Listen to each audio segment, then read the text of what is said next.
Selanjutnya pertanyaan dari pesan singkat atau dari WhatsApp dari Bapak Aan di Bangkinang.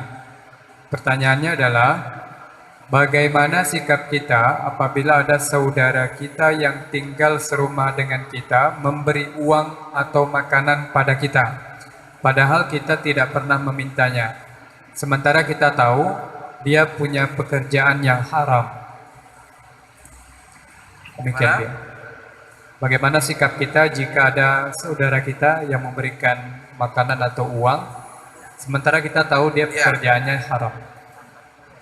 Ya tergantung. Kalau pertama sekali kita kalau dikasih makan orang, baik saudara kita atau orang lain, kita tidak harus bertanya. Namanya kita ajak, yuk makan yuk. Tanya. Saya mau tanya dulu, duit yang kamu gunakan untuk ngajak saya makan, duit haram atau duit halal? Tuh, gua membuat agama itu namanya. Nanti ada orang pesta, tanya pula, duit pesta kamu, duit korupsi atau duit apa? Atau cari gara-gara itu. Pertama, agama tidak memberatkan kita, tidak menyuruh kita hal-hal seperti itu. Oleh karena itu pertama ya, jangan tanya. Kemudian kalau kita lihat, yakin kita bahwa seluruh pekerjaannya haram, penghasilannya semua haram. Makanya kita nampak, kita barusan dia mencuri, nampak curi barusan dia dari kita tadi, tak ada duit. Aku udah pergi dari curi toko, nampak dari kita, ayo makan dia katanya hasil curian. Itu jangan pergi itu tak boleh kita itu makan haram itu, udah tahu haram. Itu kan namanya yakin ya, pasti. Ini kalau sudah tahu yang haram itu jangan didekati dan jangan mau diajak. Karena kalau kita mau diajak itu namanya sama membantu dia. Pertama duit itu duit haram, kedua membantu dia untuk berbuat yang haram seperti itu. Tapi kalau kita tidak tahu, tak perlu bertanya. Tapi kalau kita tahu juga, bahkan begini, separuh, kadang dia berbuat haram, kadang ada juga yang halal. Artinya ada kerjanya yang halal, yang haram, seperti judi. Tapi dia juga nyabet karet, kadang-kadang ada sawit, penghasilan. Dia ajak kita makan, tidak perlu ditanya itu. Ini hasil judi ini atau hasil sawit? Maka apa kalau dia punya macam-macam penghasilan, dia ajak makan, dia makan aja. Dan kita husnuzon bahwa yang dijadikan itu yang halal. Wallahu a'lam bishawab. Ini semuanya Bapak Ibu. Karena prinsip agama kita ini tidak menyulitkan. Kama yuridullahu liyaj'ala 'alaikum fid dini min haraj. Allah tidak ingin menjadikan dalam agama ini untuk kamu sesuatu yang menyulit. Kalau sempat ditanya Pak, gawatlah. Tak makan kita Pak. Pegawai sekarang kalau diajak kita makan, minimal subuhan. Kadang dia nerima gaji tak datang, terima juga. Kadang-kadang dapat tanda tangan, tidak jelas dari mana, kadang subuhan juga. Jadi ada kadang-kadang hal-hal subuhan. Kalau itu semuanya menjadi pertimbangan Bapak Ibu, itu. Tapi mimbabil wara, bagus juga. Ya kalau kita diundang makan tidak jelas, ya dikit-dikit lah makan. Tapi kalau ada orang soleh yang undang kita, halal, banyak-banyak makan. Kesempatan kita banyak-banyak makan. Tapi kalau diundang oleh orang yang tak jelas, ya makan sekedar, artinya apa? Kan membil warak ya, bukan hukum membil warak. Sekedar ya untuk menghibur, menyenangkan dia. Tapi ada umpamanya orang, Masya Allah, menjaga rezekinya, diajak kita makan, makanlah itu, ya banyak. Mengharapkan berkah ya, karena itu halal, karena dia menjaga. Biasanya barang-barang orang-orang menjaga rezekinya, makanannya, itu berkah. Berkah dimakan oleh dia, berkah dimakan oleh orang lain. Ini ya ada kisah diriwayatkan dari Imam Syafi'i. Dia bertamu ke rumah Imam Ahmad. Kemudian dia kan ulama besar, maka ada anaknya Abdullah. Kisah ini Saya tidak tahu juga 100% benar atau tidak, tapi dikisahkan oleh ulama. Jadi datang Imam Syafi'i bertamu ke rumah Imam Ahmad, bermalam dari situ. Ada anaknya namanya Abdullah, anak Imam Ahmad itu salah satu Abdullah. Dia tahu Imam Syafi'i ini ulama besar, maka dia pengen tahu bagaimana semuanya dilihatnya, geraknya, apa gimana dia ulama, orang terkenal. Maka setelah dilihat, kalau makan dilihatnya makan. Maka tidur dilihatnya tidur. Sholat ke masjid dilihatnya. Maka disimpulkanlah beberapa hari Imam Syafi'i di rumah dia. 3 hal yang membuat dia bertanya-tanya, ini gimana ulama seperti dikatakan ulama? Karena memang Bapak Ibu ada juga ulama yang banyak makannya.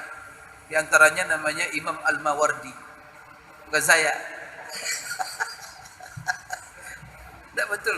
Saya baca sejarah Imam Mawardi. Salah satu yang disebutkan oleh ahli biografi tentang dia, makannya banyak. Ini bukan Mawardi saya ya, banyak juga. Jadi 3 catatan yang dilihat oleh anak Imam Ahmad tadi sama Imam Syafi'i. Pertama dilihat makannya banyak. Maka pertanyaan, ulama banyak makan gimana ini? Lihat banyak sekali. Kedua, dia tidak ada tahajud. Kalau sudah Isya itu tidur, tidak ada dia bangun-bangun. Dia ada bangun-bangun. Setelah itu, pagi-pagi setelah azan subuh ke masjid. Tidak ada pakai wudhu. Bangun langsung ke masjid, salat subuh. Ini ulama apa ini? Tidur langsung masjid. Makan banyak, tidak ada tahajud. Kemudian tidak ada saudara wudhu untuk subuh. Jadi dilaporkanlah kepada ayahnya Imam Ahmad. Gimana ini? Maka Imam Ahmad mempertanyakan itu kepada Imam Syafi'i. Anak saya punya 3 catatan. Pertama, makan kamu banyak. Kedua, gimana itu? Betul itu. Pertama, makan saya banyak, betul. Tapi kamu tahu enggak, Ahmad, saya makan banyak hanya di rumah kamu.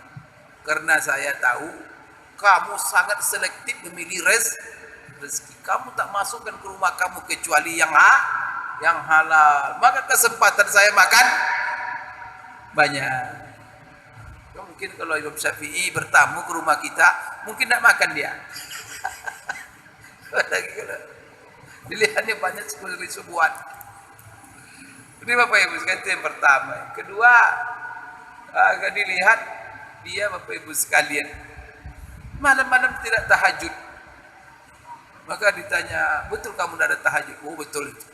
Tapi saya melakukan sesuatu yang lebih jauh besar pahalanya dari tahajud. Apa itu? Muzakaratul ilmi. Jadi Imam Syafi'i itu kalau dia sudah Isya tidur, taruh kepala, bukan tidur dia, tapi muter-muter semua. Karena Quran dalam kepalanya, hadis dalam kepalanya. Nah, kalau kita itu di pustaka kita menulis, tapi kalau kita kan buku, kalau dia bukunya di kepala, maka cukup gini aja. Terus diolahnya itu buku-buku dalam kepalanya. Menjadi apa? Menyelesaikan berbagai masalah.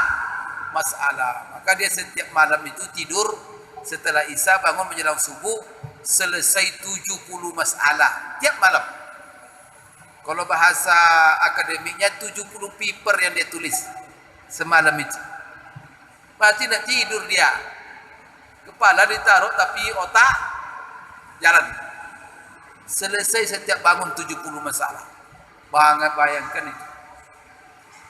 Kita kalau tidur ngorok apa? Bangun-bangun nambah 70 masalah. Bukan menyelesaikan masalah, nambah. Imam Syafi'i selesai 70 masalah, kita kalau bangun nambah 70 masalah. Itu salahnya. Lihat pas bangun-bangun murung aja, banyak masalah. Kemudian yang ketiga, kenapa dia tidak wudhu? Dia masalahnya tidak tidur. Maka menjelang tidur itu dia wudhu dulu. taruh kepala, muzakarah ilmu dia. Pas ketika mau ke masjid, nak wuduk lagi karena memang dia tidak nak batal wuduknya. Itulah ulama, itulah berkah ilmunya. Masya Allah. Banyak orang menisbatkan diri mazhab saya Syafi'i, mazhab saya Syafi'i. Itu lahir sampai sosok dia menjadi penisbatan oleh orang dalam beragama. Mazhab saya Syafi'i. Siapa Imam Syafi'i? Kalau kita baca sejarah hidupnya pantas. Nah, dia siang malam tidak tidur menggali ilmu Quran. Begitulah ulama-ulama kita. Kan dunia ini tidak peduli mereka. Jadi Bapak Ibu sekalian, nah ada masalah-masalah makan itu ya, ada keluarga tapi campur baur, kadang halal kadang haram. Suruh aja makan aja, tak perlu tanya. Wallahu a'lam bishawab, kecuali kita pasti yakin kita ini haram saja, ini ayam, kita menghindar.